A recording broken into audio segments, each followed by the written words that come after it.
ഞാൻ നമ്മുടെ സുനിഷ പൂ പോലെ ചിരിച്ചവിടെ നിൽക്കുന്നുണ്ട്. സുനിഷയുടെ മുഖം കാണുമ്പോൾ തന്നെ ഒരു സന്തോഷമാണ്. Sunisha Yellur, good evening. തിരുവനന്തപുരത്ത് ഓണമൊക്കെ എവിടെ വരെ എത്തി? Good evening Sujaya. ഈ പറഞ്ഞതുപോലെ തിരുവനന്തപുരത്ത് ഏതായാലും അത്തം തുടങ്ങും മുന്നേ ഓണത്തിന്റെ ആ വൈബ് അങ്ങ് കിട്ടിത്തുടങ്ങിയെന്നതാണ്. അഞ്ജലി പറഞ്ഞതുപോലെ കൊച്ചിയിൽ മാത്രമല്ല, ഇങ്ങ് തിരുവനന്തപുരത്തും ഗംഭീരമായിട്ടുള്ള ഓണാഘോഷ പരിപാടികളൊക്കെ തന്നെ പ്ലാൻ ചെയ്യുന്നുണ്ട് എന്നതാണ്. പറഞ്ഞതുപോലെ ഈ വയനാട്ടിലെ ചൂരൽമലയിലെയും മുണ്ടക്കയിലെയും ഒക്കെ ആളുകൾ അവരെ ആലോചിച്ച് ആ ദുരിതം അനുഭവിക്കുന്നവർക്ക് വേണ്ടി ഓണാഘോഷം അത്ര കണ്ടങ്ങില്ലെങ്കിൽ പോലും ആഘോഷമല്ലേ, ഓണമല്ലേ, അതുകൊണ്ട് കുറച്ചെങ്കിലും ആഘോഷമാകാമെന്നത് തന്നെയാണ് ഇവരും പറയുന്നത്. ഏതായാലും ഇതാ പൂവിപണി അങ്ങ് സജീവമായിട്ടുണ്ട്. ഈ 50, 70, 100 ഒക്കെ കടന്നിട്ടുണ്ട് വില. ഈ നേരത്തെ ഈ അടുക്കളയിൽ എന്തായാലും ഓണത്തിന്റെ സമയം അടുക്കളയിൽ നടുപൊടിയുമെന്ന കാര്യത്തിൽ ഉറപ്പായിട്ടുണ്ടെങ്കിൽ പോലും ഓണപ്പൂക്കളിൽ ഇന്ന് അത്ര കണ്ട് നടുപൊടിയില്ല എന്നതാണ് പറയുന്നത്. അതായത് അത്തം നാളെ ഉഷാറായിട്ട് തന്നെ പോകും, പക്ഷേ ഇനി അങ്ങോട്ടുള്ള 10 ദിവസം അത് എങ്ങനെ എന്ന കാര്യത്തിൽ ഉറപ്പായിട്ടില്ല. പക്ഷെ ഇതാ സുജയ, ഒരുപക്ഷെ ദൃശ്യങ്ങളിൽ തന്നെ കാണാൻ കഴിയുമായിരിക്കും ചെണ്ടുമല്ലിയും വെൽവെറ്റ് പൂക്കളും ഈ അരളിപ്പൂവ്, ലാവൻഡർ അങ്ങനെ തുടങ്ങി എല്ലാ പൂക്കളും ഏതായാലും ഇവിടെ എത്തിയിട്ടുണ്ട് എന്നത് തന്നെയാണ്. നിറയെ പൂക്കൾ ഏതായാലും ഇവിടെ എത്തിച്ചിട്ടുണ്ട്. പല വിധത്തിലുള്ള പൂക്കളാണ്. ആളുകളെ വാങ്ങി തുടങ്ങാൻ എത്തുന്നതേ ഉള്ളൂ, വൈകുന്നേരം ആയിട്ടേ ഉള്ളൂ. അതുകൊണ്ട് ഏതായാലും അത്ര കണ്ട് ആളുകൾ എത്തി തുടങ്ങിയിട്ടില്ല. ചേട്ടോ, എങ്ങനെയുണ്ട് വിപണി? വിപണി ഇനി തുടങ്ങിയതേ ഉള്ളൂ. ഇനിയിപ്പം ആൾക്കാർ വരാനിരിക്കുന്നതേ ഉള്ളൂ. അടുക്കള സാധനങ്ങൾക്കൊക്കെ വില കൂടി. പൂക്കൾ എന്താണ് അവസ്ഥ? പൂക്കൾ വലിയ വില കൂടിയില്ല, ഇതുവരെ വില കൂടിയിട്ടില്ല. ഇനി അങ്ങോട്ട് ചിലപ്പോൾ കൂടിയേ ഉള്ളൂ. ഇതുവരെ കൂടിയിട്ടില്ല. ഡിമാൻഡ് വൈറ്റ് ജമന്തി ഹൈബ്രിഡ്, അതാണ് ഏറ്റവും കൂടുതൽ വില കൂടുതൽ ടൈപ്പ്. ഈ മുല്ലപ്പൂവിന് എന്താണ് വില? മുല്ലപ്പൂ ഇന്ന് നല്ല വില കുറവുണ്ട്, 50 രൂപ ഒരു മുഴം. ഒരു മുഴത്തിന് 50 രൂപ അല്ലേ? ചിലവർ മീറ്റർ ചോദിക്കുന്നുണ്ട്. മീറ്റർ കേട്ടാൽ 3.5 മുഴം ഒരു മീറ്റർ, അതും കൊടുക്കാറുണ്ട്. ഇതിപ്പോ നമ്മൾ എവിടെ നിന്ന് കൊണ്ടുവരുന്നതാ? ഇതിപ്പോ തോവാള, തമിഴ്നാട്.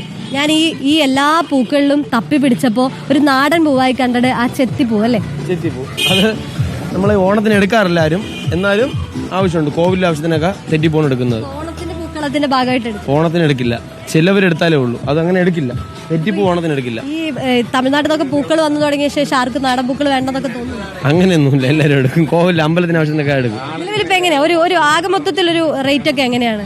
റേറ്റ് എങ്ങനെ പോലും ഈ മഞ്ഞ ജമന്തിക്കൊക്കെ ഒരു 60 രൂപ 50 രൂപ റേഞ്ച് കിലോയ്ക്ക്. സുനിഷ, അവരുടെ ഒരു കണക്കിൽ ഒരു പൂക്കളമിടാൻ എത്ര ചെലവ് വരും? നാളെ നമുക്കൊരു അത്തപ്പൂക്കളം ഇടണമെങ്കിൽ എത്ര ചെലവ് വരും? ഈ റേറ്റാണ് 50, 100, 150, 200 ആ റേഞ്ച്. നമ്മളെ ഇപ്പൊ ഒരു അത്തപ്പൂക്കളം ഇടാൻ വേണ്ടി ഞാൻ ഉദ്ദേശിക്കുകയാണ്, എനിക്ക് ഏകദേശം ഒരു എത്ര ചെലവ് വരും? ഇപ്പൊ ഇവിടുത്തെ എത്ര ഒരു 2000 രൂപയ്ക്ക് എടുത്താൽ നല്ല ഭംഗിയായിട്ട് നല്ല ഗ്രാൻഡായിട്ട് എടുക്കാം. ഈ തിരുവനന്തപുരത്ത് എങ്ങനെയാണ് ഈ ഓണാഘോഷം? അടിപൊളിയാണ്. ഈ പ്രാവശ്യം ഓണാഘോഷം എല്ലായിടത്തും അങ്ങനെ കാണില്ല. നമ്മുടെ കുറെ സുഹൃത്തുക്കളൊക്കെ പോയില്ലേ, അതുകൊണ്ട് വലിയ ഓണാഘോഷം ഇല്ല. അത് വിപണിയെ ബാധിച്ചിട്ടുണ്ട്, അതായത് ആഘോഷങ്ങളൊക്കെ കുറഞ്ഞിട്ടുണ്ടെന്ന് വെച്ചാൽ ഉണ്ട്, ഇല്ലെന്നല്ല. നമ്മുടെ ഒരുപാടിടത്ത് ഇപ്പം അത്തം ഇല്ല. സമയത്തൊക്കെ കൂടുതൽ ആളുകൾ വരാറുണ്ടായിരുന്നു അല്ലെ നേരത്തെ? ഇപ്പൊ ഈ പ്രാവശ്യം അങ്ങനെ ഇല്ല, ആരും വന്ന് തുടങ്ങിയില്ല ഇതുവരെയായിട്ടും. വന്നാ നോക്കാം. നമ്മൾ എന്തായാലും സാധനം ഇറക്കിയിട്ടുണ്ട്. തീർച്ചയായിട്ടും ഏതായാലും ആളുകളൊക്കെ ചെറിയ രീതിയിലെങ്കിലും ആഘോഷം നമ്മൾ വിചാരിക്കുന്നത്. തീർച്ചയായിട്ടും ഇവരും ഈ ആഘോഷങ്ങൾ ഏതായാലും ചെറിയ രീതിയിലെങ്കിലും ഉണ്ടാകട്ടെ എന്നത് തന്നെയാണ്. അതുകൊണ്ട് തന്നെയാണ് ഇവർ ഈ നാളത്തെ അത്തപ്പൂക്കളത്തിന് ഒരുക്കാനായി പൂക്കളൊക്കെ ഇങ്ങനെ റെഡിയാക്കി വെച്ചിരിക്കുന്നത് എന്നാണ്. ഏതായാലും നിലവിൽ സുജയ നേരത്തെ പറഞ്ഞതുപോലെ ഏകദേശം ഒരു 2000 രൂപയോളം 2000 രൂപ കരുതി വെച്ചോളാൻ പറയൂ സുനിഷ. നമുക്ക് ബ്യൂറോയിലെ പൂക്കളം ഉഷാറാക്കണം. നാളെ നമുക്ക് അതിട്ട് ആ പൂക്കളമൊക്കെ വൈകുന്നേരം കാണിക്കണം. നമ്മുടെ ഓണം വൈബൊക്കെ നമ്മുടെ പ്രേക്ഷകരും കാണട്ടെ. നമ്മുടെ എല്ലാ ബ്യൂറോകളിലും അതുപോലെ തന്നെ നമ്മുടെ ന്യൂസ് സെന്ററിലും എല്ലാം നാളെ മുതൽ അങ്ങോട്ട് നമ്മൾ ഓണം കളറാക്കുകയാണ്. അപ്പോൾ അതിന്റെ കൂടുതൽ വൈബിങ്ങിലേക്ക് പോകണം. നമ്മുടെ രണ്ടുപേർ ഇപ്പോൾ വൈബ് എന്ന വാക്ക് ഉപയോഗിച്ചുകൊണ്ട് നമ്മുടെ ശരത് ഇങ്ങനെ കാത്തു നിൽക്കുകയാണ്.